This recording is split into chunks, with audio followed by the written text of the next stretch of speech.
पहला क्वेश्चन देख रहे हैं कि एक कर्मचारी का भत्ता है उसके मूल वेतन का 165% है। यदि उसे कुल वेतन 11,925 रुपये मिल रहा है तो मूल वेतन कितना होगा। तो सबसे पहले देखो, मूल वेतन हमने मान लिया 100% है और मूल वेतन का भत्ता है वो कितना है, 165% है। तो कुल वेतन कितना हो जाएगा, इनको जोड़ेंगे तो कितना आ जाएगा, 265% आ गया। और 265% की वैल्यू कितनी दे रखी है, 11,925 रुपये, यानी कुल वेतन इतना दे रखा है। तो हमें पूछ रहा है मूल वेतन कितना है, तो 265% की वैल्यू इतनी है तो 1% की वैल्यू कितनी होगी, पहले तो ये ज्ञात करेंगे। तो हम क्या करेंगे, 1% की वैल्यू निकालने के लिए 11,925 में 265 का भाग लगाएंगे, 265 का भाग लगाएंगे और जो वैल्यू आ जाएगी फिर उसका मूल वेतन ज्ञात करना है। मूल वेतन 100% है तो उसको 100 से गुणा कर देंगे। तो उसका मूल वेतन कितना हो जाएगा, तो 100% निकालने के लिए 1% की वैल्यू इतनी है तो 100% के लिए क्या करेंगे, 100 से गुणा कर देंगे इसको। ये 100 से गुणा कर दिया। अब सबसे पहले तो इसको काटेंगे। तो काटने पर देखो 5 का भाग इसमें तो 25 बार जाएगा और इसमें जाएगा 5 25, 53 बार। अब 53 का तो भाग इस 25 में तो जाएगा नहीं, 53 का भाग लगाओ 100, इस वाले में जा सकता है। 53 का भाग 119 में लगाएंगे तो 53 एकम 53, 53 दूना 106, बच्चे कितने 13, 132, फिर 2 बार जाएगा 106, बच्चे कितने 26, 26 के आगे लगाओगे 5 तो 265। 53 का भाग कितनी बार जा सकता है, इसमें 5 बार, देखो 15 5, हाँ 5 बार चला जाएगा तो 225 बार। 53 का भाग इसमें दोगे 11,925 में तो 225 बार आएगा। फिर इधर 25 है तो 25 इंटू 225 कितने होते हैं, वही आपका आंसर हो जाएगा। तो 225 इंटू 25 को मल्टीप्लाई करोगे, 25 का 5 125, असल के बच्चे 12, 25 दूना 50 और 12 62 का, असल का 2 6, 25 दूना 50 और 6 56। तो इतना आ जाएगा उसका मूल वेतन 5,625। अब इसका 165% निकाल के जोड़ के देख लेना, 19,000, ये 11,925 प्राप्त होगा। तो मूल वेतन कितना हो गया ये। तो आपको इस प्रकार इसको सोल्व करना है। फिर ये अगला क्वेश्चन कह रहा है एक शहर की जनसंख्या 3,11,250 है, उनमें महिलाएं और पुरुष का अनुपात 43:40 है। यदि महिलाओं में शिक्षित 24% है, पुरुषों में निरक्षर यानी कि अनपढ़ 10% है, तो शहर में शिक्षित जनसंख्या ज्ञात करो। तो ये क्वेश्चन काफ़ी लेंथी है, इसको पहले तो क्या करोगे, 3,11,250 है, इनमें महिला और पुरुष को अलग अलग निकालो संख्या में। फिर महिलाओं के तो 24% निकालने हैं, पुरुषों के 90% लेने हैं। फिर उन दोनों को जोड़ के उनका शिक्षितों की संख्या का परसेंट निकालना है। तो 3,11,250 का भाग लगाना जो भी संख्या है। तो देखो सोल्व करते हैं इसको। सबसे पहले तो 3,11,000 पुरुषों की संख्या और महिलाओं की संख्या निकालते हैं। तो 83 का भाग लगाएंगे और गुणा करेंगे एक बार 43 से। तो एक बार अगर 43 की वैल्यू आ जाती है तो बाकी मैं घटा लूँगा तो महिलाएं बचेगी। तो 83 का भाग लगाओ सबसे पहले। तो इसमें 83 का भाग कितनी बार जाएगा, तो सबसे पहले तो 83 का भाग 311 में लगाएंगे। तो 311 में 83 कम 83, 83 दूना 166, 83 3 2 शून्य 50। तो पहले तो भाग जाएगा 3 बार, 2 शून्य 50। तो फिर बच्चे कितने, 51 और 11 62 बच्चे। 62 के आगे 2 लगाएंगे तो 622, 622 में भाग जाएगा 83 का 7 बार, 7 बार भाग लगाओगे तो 581 आएंगे। फिर बचेंगे कितने, तो 41 बचेंगे, 5 लगाते ही भाग जाए 415 होगा, 415 होते ही भाग जाएगा 5 बार, यानी इतनी बार भाग चला गया। फिर इसको 43 से गुणा करेंगे। यहाँ पर मैं क्या करता हूँ, 43 को मल्टीप्लाई करने में तो थोड़ी जोर आएगा, तो 40 से मल्टीप्लाई कर लेता हूँ, क्योंकि अगर 40 वाला निकाल लूँगा तो मैं 43 वाला डायरेक्ट घटा के निकाल लूँगा।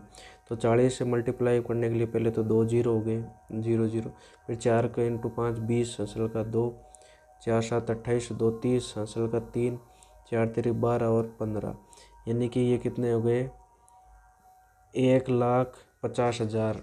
ये तो संख्या आ गई। देखो महिला और पुरुष है, पुरुष का अनुपात 40 है, तो 1.5 लाख तो पुरुष है और 1.5 लाख में से 10% निरक्षर है, यानी कि 15,000 तो निरक्षर है। तो 1,35,000 तो पुरुष क्या है, शिक्षित है। इसका मतलब ये हो गया।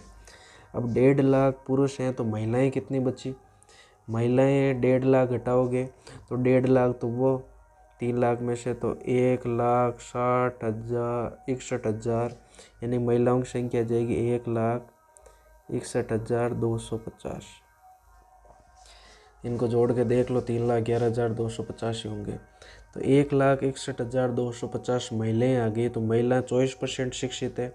तो 1,61,250 का 24% निकालते हैं पहले तो, फिर उसको हम क्या करेंगे 1,35,000, ये तो 90% जो पुरुष शिक्षित है उनकी संख्या आ गई, उनमें जोड़ेंगे।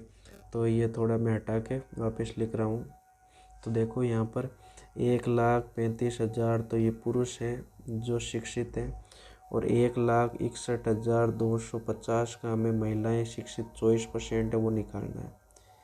तो सबसे पहले 4 का भाग इसमें 6 बार, इसमें 25 बार, और 25 का भाग इसमें चला जाएगा। तो 25 का 6 बार 150, बच्चे 11, 112, यानी 25 चौके 100, बच्चे 12, 125, 5, यानी इतना आ जाएगा। फिर इसको 6 से गुणा करना है, तो 0 को गुणा करोगे 0, 6 पंजे 30 की शुभ असल का 3, 6 चौक 24 और 3 27, असल का 2, 6 चंग 36 और 2 38। तो देख लो एक बार गुणा सही क्या, 0 को 0 लिख दिया, 6 पंजे 30 की शुभ असल का 3, 6 चौक 24, 3 27, 2 6 चंग, ठीक है। तो इतनी महिलाएं शिक्षित है, इतने पुरुष शिक्षित है, तो टोटल शिक्षितों की संख्या कितनी आ जाएगी, जोड़ेंगे तो 0 0 7, 5 और 8 13, गति असल का 1, 4 और 3 7, यानी 1,73,700 ये शिक्षित हैं। कितने में से, तो अब इसका प्रतिशत निकालना है। तो 1,73,700 ये शिक्षित आए, कितने में से 3,11,250 में से। तो शिक्षितों का शहर में शिक्षितों की संख्या ही पूछी है, प्रतिशत पूछता तो इसको 100 से गुणा करके प्रतिशत निकाल देते। अपना आंसर कितना हो गया 1,73,700। आप केवल कैलकुलेशन सही से करना, आपका आंसर आ जाएगा। ठीक है, तो इसने शिक्षितों की संख्या पूछी है ना कि प्रतिशत। अगर प्रतिशत पूछता तो प्रतिशत निकाल देते, संख्या पूछी तो संख्या आ गई 1,73,700। फिर नेक्स्ट क्वेश्चन कि वर्ष 2008 में 31% कर्मचारियों ने टैक्स का भुगतान करते हैं। टैक्स नहीं देने वाले कर्मचारियों की संख्या इतनी है। तो कर्मचारियों कुल संख्या कितनी, देखो नॉर्मल सी बात है, कुल कर्मचारी कितने 100% है। इनमें से 31% टैक्स का भुगतान किया, तो कितनों ने नहीं किया, तो 69% ने नहीं किया। और ये नहीं करने वालों की संख्या दे रखी है कितनी, 27,600। तो 1% की वैल्यू कितनी आ जाएगी, इसका भाग लगा दो, 27,600 में भाग लगाओगे 69 का। और ये पूछ रहा है कर्मचारियों की कुल संख्या कितनी है, तो कुल के लिए 100% निकालना। तो इसका 100% निकालने के लिए आप क्या करोगे, 100 से गुणा कर देंगे। तो 100% की वैल्यू कितनी जाएगी, इसको 100 से गुणा करेंगे तो 100% की वैल्यू तो इधर भी 100, यानी कि 2 जीरो लगा दो। अब देखो ये 4 जीरो तो परमानेंट है, 69 का 276 में भाग जाएगा ही जाएगा। ऐसे संख्या देखो 9 को किससे मल्टीप्लाई करें कि 6 बन जाए, तो 9 का 6 कब बनता है, एक तो 9 चौक 36 पर बनता है। तो देखोगे यानी 4 बार भाग पूरा पूरा चला जाएगा इसमें, 9 चौक 36 और बचे फिर 3, फिर 4 का 6 चौक 24 और 3 असल वाले जुड़ के ये कितना हो जाएगा, आपका आंसर आ जाएगा 40,000। तो इसका कुल कर्मचारियों की संख्या कितनी है, 40,000 है। तो 40,000 का देख लेना कि 69% इतना हो गया वगैरह, सही आंसर चेक भी कर सकते हो आप। तो यहाँ पर वो कह रहा था टैक्स देने वाले 31% है, तो नहीं देने वाले कितने हो जाएंगे 69%, और नहीं देने वालों की संख्या दे रखी थी 27,600। तो हमने 69% की कंपैरिजन कर लिए 27,600 से। 1% की वैल्यू निकालने के लिए 69 का भाग दे दिया, और फिर हमने 100% की वैल्यू निकालने के लिए 100 से गुणा कर दिया और आपका आंसर आ गया। आपको वहाँ पर भी ऐसे शॉर्ट ही करना है। फिर अगला क्वेश्चन कि एक बक्से में 100 तो नीली गेंद है, 50 लाल गेंद है, 50 काली गेंद है, 25% नीली गेंद है। तो 100 की 25% नीली गेंदें कितनी होगी? 25। 50% लाल गेंदें, तो लाल 50 है, उसके 50% कितने हो गए? 25 गेंदें निकाल दी गई। तो वर्तमान में कितनी प्रतिशत काली गेंदें हैं? ये तो देखो, नीली गेंदें तो 25% निकाली, तो बची कितनी? 75 बची। लाल गेंदें 25 बची, काली गेंदें कितनी है? 50 है। तो वर्तमान में कितनी प्रतिशत गेंदें काली है? तो वर्तमान में गेंदों की संख्या कितनी है? 75 और प्लस 25, 150 है। 150 में से 50 काली गेंदें हैं, तो कितना प्रतिशत हो जाएगा? तो 100 से गुणा करोगे, 50 का भाग इसमें 3 बार जाएगा, 1/3 का मतलब होता है 33 से ही 1/3% आपका आंसर हो जाएगा। ठीक है, तो नेक्स्ट क्वेश्चन ये कह रहा है 1 दर्जन जोड़ी मोजों का अंकित मूल्य 180 रुपये है, उस पर 20% छूट दी जाती है, तो 48 रुपये में कितने जोड़ी खरीदे सकते? तो सबसे पहले देखो, अंकित मूल्य MRP कितनी है?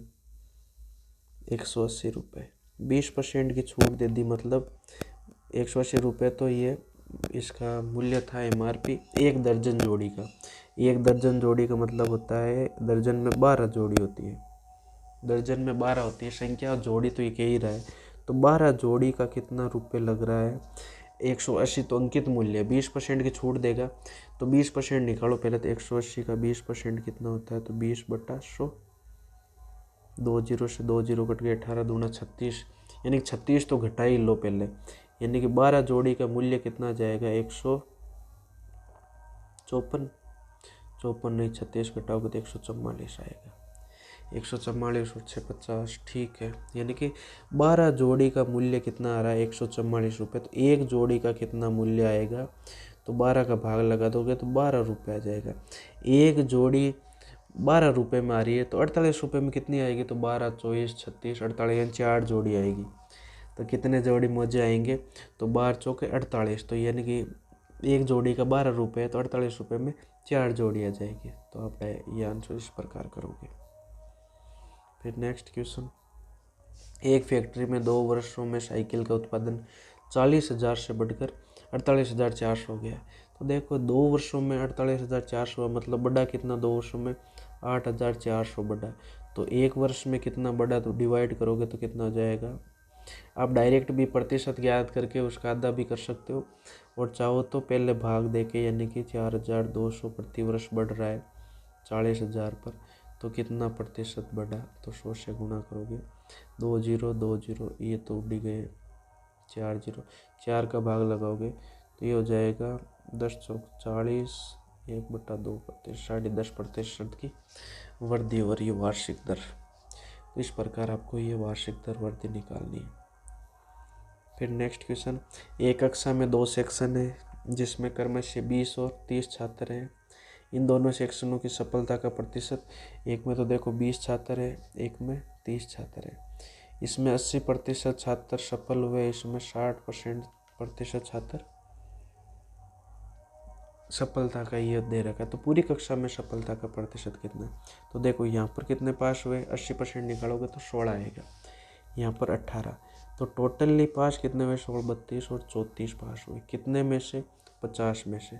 तो 34 पास हुए, 50 में से प्रतिशत बदलोगे तो 2 बार, यानी कि भाग जाएगा आपका 68%, आपका आंसर आ जाएगा। प्रतिशत में बदलने के लिए आप क्या करोगे? टोटल संख्या को नीचे रखोगे और ऊपर कुल कितने पास हुए उनको ऊपर रखोगे, फिर 100 से मल्टीप्लाई करते आपका प्रतिशत आ जाएगा।